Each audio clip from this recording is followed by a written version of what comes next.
What's up, guys? Welcome back to another rendition of Man-Made Horrors Beyond Your Comprehension. Let's you and me read a headline real quick. Why don't we? Scientists taught a petri dish of brain cells to play Doom. Quote, end quote, they're getting better. Did that make you feel better about things going on about right now, huh? I sure know it didn't make me. Okay, hold on. I've got a better headline for you. A man has uploaded the brain of a fruit fly into a computer, and now it lives freely in its own simulation. Better? Worse? About the same? These are all things that eye doctors say to you when you're getting your eyes checked. Okay, I know those last two headlines were pretty insane, but maybe this last one will make us feel a little better, huh? What do we think? One more time? For old time's sake? Facing backlash, Polymarket removed a market that allowed traders to bet on the likelihood of nuclear detonation around the world after the US and Israel strikes on Iran led to a spike in trading and sudden public scrutiny.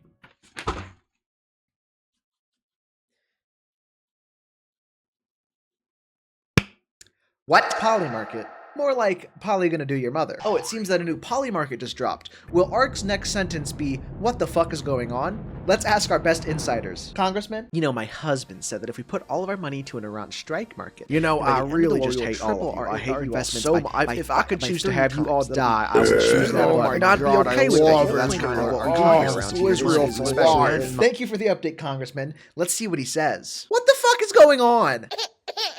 In 2022, Cortical Labs, an Australian biotech company, made headlines when they grew neurons on a microchip and let them learn how to play the 70s video game Pong.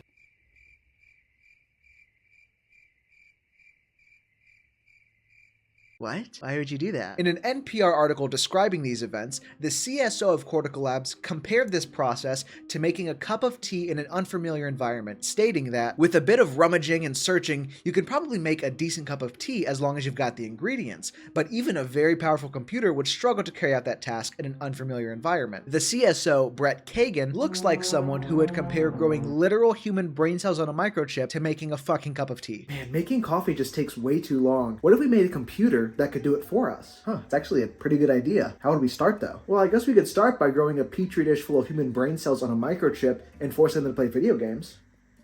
And then we can put them in data centers. These neurons are grown on a silicon chip at the bottom of a thumb-sized petri dish filled with nutrients. This chip is linked to a computer so that it can detect electrical signals coming to and from the neurons. Over time, the scientists, and that term should be used very loosely here, turned on the game Pong and let the neurons figure out how to play it. In the NPR article, the scientists used terms like allowed the neurons to learn and letting electrical signals get processed. And they used terms like these to show that they're the ones in control, but they're not in control of the neurons at all. The entire point of neurons is that they create their own electrical pathways to grow and store new information. They might control the electric signals going in and out of the microchip, but they are not in control of anything happening inside the neuron. What if I told you that Cortical Labs stopped all of their experimentation with lab-grown neurons in 2022 because they realized how unethical and video game villainy they were being? Well, I'd be lying, because fast forward to February of this year, they've done it again. Cortical Labs posted a video on their YouTube channel showcasing their newest step towards an iRobot future: human brain cells playing Doom. Now, Doom is famous for being able to be programmed in anything with the screen. Graphing calculators, printers, ATM machines, thermostats, and even pregnancy tests. My point is, you can easily prove that human brain cells can play Doom. Watch this.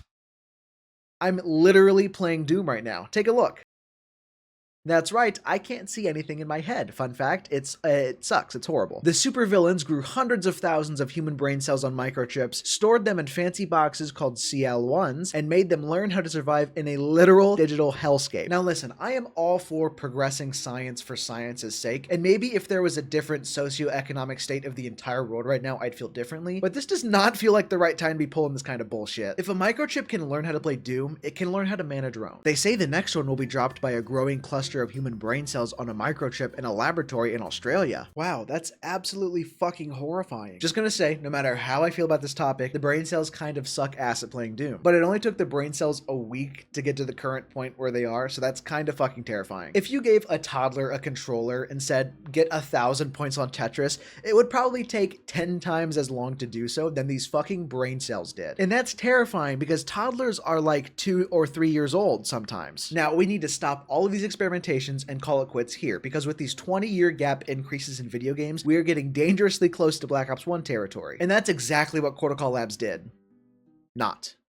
Did not. They did not do that. They did maybe the opposite of that, actually. They're putting them in data centers. Yeah, the big building that sucks up all of our fresh water, don't worry. No more of that. Now it uses human brains. Cortical Labs is in the development of 2 of these data centers. One in Melbourne, Australia, where the Cortical Labs are located, and the other in Singapore. The Melbourne data center is actually already in use, and it uses around 120 of the CL1 boxes. But the data center in Singapore is said to use over 1,000 of these boxes. The reason that Cortical Labs has set out to implement their technology into data centers is because of the current strain that data centers cause our electrical grids and clean water supplies. According to the Environmental and Energy Study Institute, large data centers could consume up to 5 million gallons of water per day, equivalent to the water use of a town populated by 10,000 to 50,000 people. And 56% of the electricity used to power data centers nationwide comes from fossil fuels. The original funder and CEO of Cortical Labs, Han Wang Chong, said that each CL1 unit uses less power than a handheld calculator. This is a pretty big deal because large data centers use as much electricity as 75,000 houses per year. I want to show you guys a graph that I found from Bloomberg. So the red squares are data centers located in areas where water consumption was already extremely high, and the gray squares are areas where the water consumption and water stress are low or moderate. Notice how many of these data centers are clustered in areas with already high water stress. And this is not an accident. Tech companies purposefully build data centers in economically low and clustered areas so that they can pass off prices onto consumers. The data centers in California, Arizona, or Texas aren't making the lives of any consumers easier, they're doing the exact opposite. In Texas, for example, the power grid has been iffy for the last 20 years. Adding dozens of data centers only makes the power grid and water consumption worse for Texans. Areas like Chicago, Atlanta, and the DC metro area are being taken advantage of, just like the southwestern US cities. Something that also interested me was the clusters of data centers in Midwestern cities, like Des Moines, Iowa, Minneapolis, and Columbus especially. I'm going to take a deep dive into this weird cluster in Columbus, Ohio real quick. There are 134 data centers in Columbus, Ohio, and a majority of these data centers are located in areas with low GDP and high economic inequality. Again, not a mistake. Tech companies are purposefully stockpiling hundreds of data centers on top of each other to raise the prices for consumers that are already struggling. The point of my rant was to discuss the needs for alternatives for current data centers. Personally, my favorite idea to get rid of these data centers is to decommission the use of all of them, turn the spaces to community centers, and give the profits to the working class, eliminating AI from the general public, but that probably is not going to happen. Is a data center full of human brain cells using less electricity than a calculator per box a better alternative to our current resource-sucking model? Absolutely, but who the fuck thinks that's a good idea? Do you want the fucking world to end? Because this is exactly how you do it. I've seen Will Smith in enough apocalyptic scenarios to confidently say, do not fucking do this. Apocalyptic daydreaming aside, the ethics of using human brain cells to power anything is sketchy. At what point are human brain cells considered a human being? The neurons are lab grown. Is it more or less ethical than lab grown meat? Who has autonomy over these cells? The company? Can a capitalistic company be held liable for creating human life? If these cells are considered human, is getting rid of any of them murder? Do they deserve rights? Or are those only given to bodies? There are a lot of issues that can arise from this. My opinion lies somewhere between this is a shortcut to modern slavery and this is at minimum a human rights violation. This differs from lab-grown meat because solving the issue of mass land development for farming and raising animals is necessary for our environment. In the Amazon particularly, cattle ranching is the #1 reason for deforestation. Western culture puts a lot of value into products made by cows, and the amount of land needed for cattle ranching is expansive and keeps expanding. Being able to grow meat that is genuinely identical from natural meat benefits human existence. AI data centers don't help humans at all. It seems it actually harms us much more. Excessive AI use can literally atrophy our brains. Data centers are sucking our planet dry. Is AI useful for helping you write a paper? Sure. But do you know what else is useful? Your own fucking brain. Now, are these cells human? It seems that these neurons' only use is to develop neural pathways on microchips and have no possibility of becoming human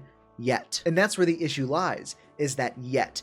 Do we think that this company is going to stop here? They're going to stop developing this tool? Absolutely not. Is this kind of technology available? I don't know. Probably not, but we won't know until it's already there. Our capitalistic oligarch overlords would love nothing more for us to work for completely free and make us do whatever they wanted, and this is a giant leap towards that. Some people might see this as either a counterpoint or an adversary to the pro-life versus pro-choice movement, but I don't think it relates to those at all. With a human fetus, you have to consider the mother's life in any given context. And the correct opinion is let the person that's growing the fucking thing inside of them decide what they can do with it. Absolutely no one else should be able to tell someone what they want to do with their own body. With lab-grown neurons, who owns them? The company? In America, at least, our government has decided that companies are just as good as human beings and have the same exact explicit rights that we do, which is why things are so fucked up here. So if this technology made its way into America, would that just give the companies rights to like own human life? The right to life and freedom of choice should be natural,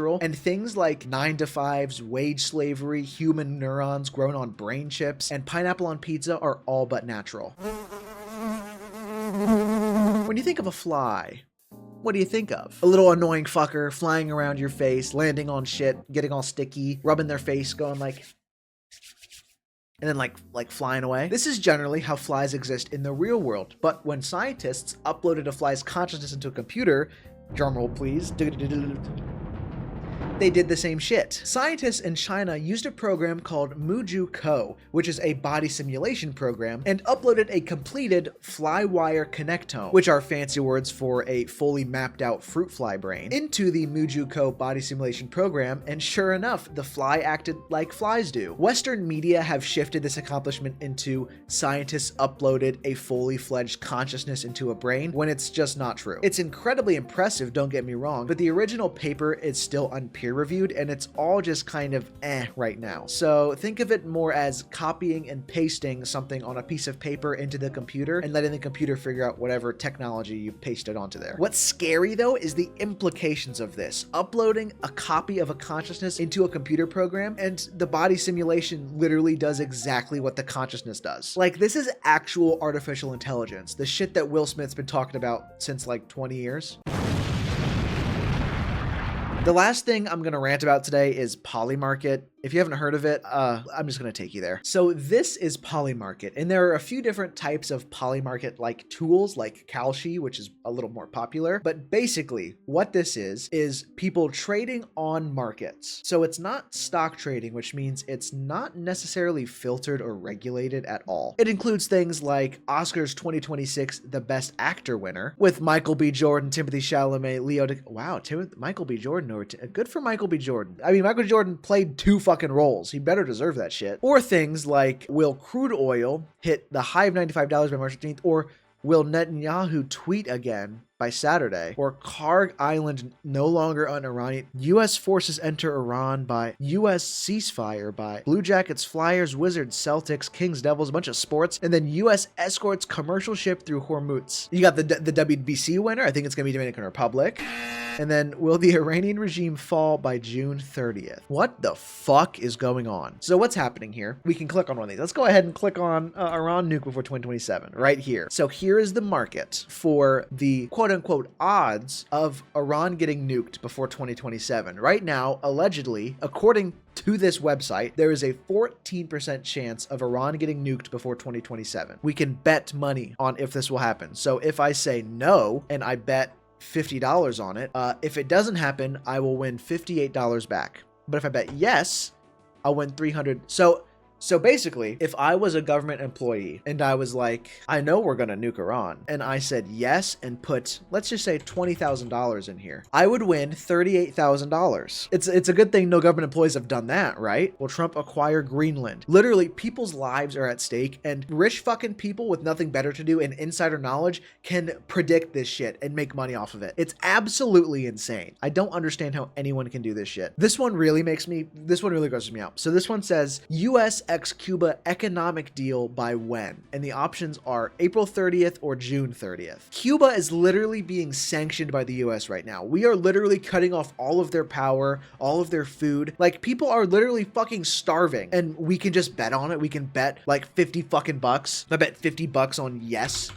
I'll fucking make, if I bet $50 on yes, I'll make $1,000 fucking dollars. But Cubans they're not get to eat. I don't give a shit though. I get to make money off of the not eating. It feels like not enough people are mad about this. You know what I mean? Because there's all those commercials of like Kalshi being like, oh, you can bet anything. It's like, isn't that a bad idea? Imagine a world where you wake up, you have no job. Your only job is betting on prediction markets, because that's what the world has come to right now. So you order some pizza and you bet on your prediction market, my pizza will arrive in less than half an hour. And you bet no. And what do? Well, you order a pizza that's fucking 2 hours away from you and have them come here. Boom, you made your living for the day. You made your wage. That's the future. Sorry, that's the future. That's what it's come to at this point. The power that rich people have in this country is absolutely insane. With any insider knowledge, you could literally make millions of fucking dollars. And that's what's been happening in our government. People are making money off of knowing things happening already. Like fucking Elizabeth Warren literally knows exactly what's going to happen at any given point and has become a multi-millionaire because of it. Same thing with Donald Trump. Donald Trump has made what, like $10 billion this presidency alone from insider trading and like bribing with other countries. It's fucking ridiculous. That's all I've got to talk about today. Thank you guys for listening to me rant, and I will see you on the next one.